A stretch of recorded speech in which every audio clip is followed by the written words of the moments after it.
आज की कक्षा में आप सभी का हार्दिक स्वागत है। आज हम चित्र वर्णन या पिक्चर कंपोजिशन के बारे में जानकारी प्राप्त करेंगे। सबसे पहले देखते हैं चित्र वर्णन क्या है।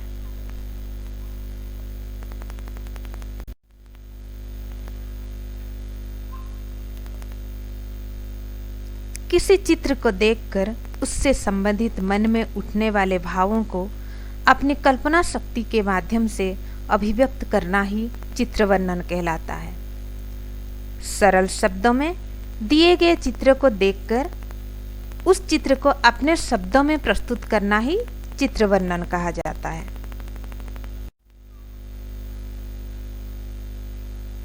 चित्र वर्णन के लाभ। चित्र वर्णन से वस्तुओं या दृश्यों को परखने की क्षमता का विकास होता है। चित्र वर्णन से कल्पना शक्ति का विकास होता है। चित्र वर्णन से अपने विचारों को एक सूत्र में पिरोकर लिखने की प्रतिभा का विकास होता है। भाषा लेखन का विकास होता है।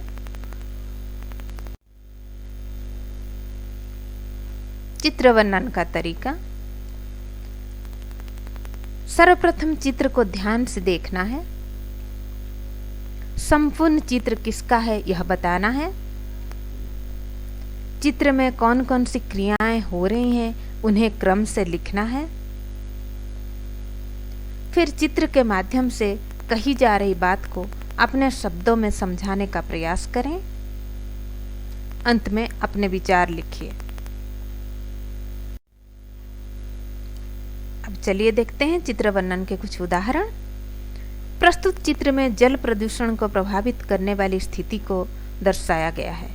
इस चित्र में एक व्यक्ति कपड़े धो रहा है, कुछ जानवर नहा रहे हैं, नाले का पानी नदी में गिर रहा है और कारखानों से निकलने वाले रसायन आदि अवशिष्ट पदार्थ भी नदी में गिर रहे हैं। हम सभी जानते हैं इन सब से नदी का पानी दूषित होता है। जल के बिना मनुष्यों का जीवन संभव नहीं है और नदियों का जल मुख्य स्रोत है। नदियों के जल को प्रदूषित होने से बचाने के लिए हमें समय रहते अपनी इन गलतियों को सुधारना होगा, अन्यथा इसके दुष्प्रभाव बहुत भयानक होंगे। चलिए दूसरा उदाहरण देख लेते हैं। यह दृश्य किसी महानगर के चौराहे का है। लाल बत्ती होने के कारण गाड़ियां रुकी हुई हैं। फुटपाथ पर एक बच्चा एक वृद्ध महिला को सड़क पार करवा रहा है। एक व्यक्ति अपने स्कूटर को आधे फुटपाथ पर ले आया है। यह नियम के विरुद्ध है। यातायात के लिए बनाए गए नियमों का पालन ना करने से ही दुर्घटनाएं होती हैं। कुछ लोग हरी बत्ती होने का इंतजार नहीं करते और गाड़ी दौड़ा कर ले जाते हैं। ऐसा करते समय गाड़ियां परस्पर टकरा जाती हैं और दुर्घटना हो जाती है। अतः वाहन चलाते समय यातायात के नियमों का पालन करना चाहिए। तीसरा उदाहरण। यह दृश्य एक उद्यान का है। उद्यान का अर्थ बगीचा।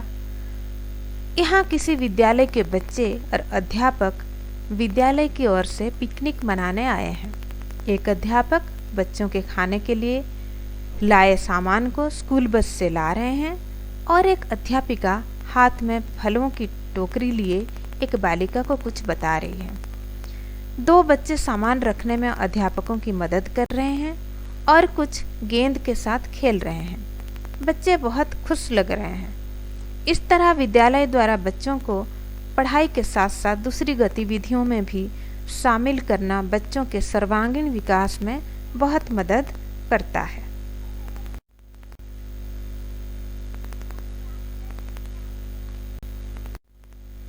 तो आज के लिए इतना ही। धन्यवाद।